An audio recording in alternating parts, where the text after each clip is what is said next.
Alright, so you're probably wondering, what are the must-buy stocks right now given this crazy 2025 market? Let's get right into it. I want to talk about 4 names you should absolutely have on your radar today. Regeneron, Elevance Health, Copart, and Centene. Here's the deal. After 15 years of tech dominating, those mega-cap names are looking a bit overvalued. Sure, Nvidia just took the crown as the world's most valuable company, but all that hype means a lot of risk. Wall Street's starting to look for value outside the obvious tech giants, especially as interest rates stay higher for longer. So why these 4? First, Regeneron and Elevance Health. Healthcare is a classic defensive play. When stuff gets crazy, people still need medicine and insurance.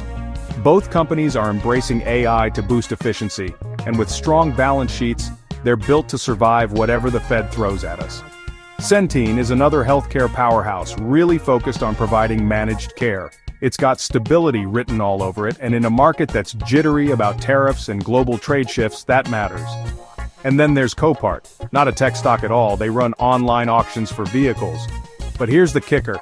As people hold on to their cars longer and supply chains stay tight, Copart's niche just keeps getting more valuable. All 4 of these stocks, they're not just riding the AI wave, they're using it to transform old-school industries. That's real, tangible growth, not just hype. So, if you're looking to diversify away from frothy tech and into sectors with pricing power, resilience, and long-term upside, REGN, ELV, CPRT, and CNC are my top picks for today's market. Remember, always do your own research, but these are the stocks I'm watching closely right now. Happy investing!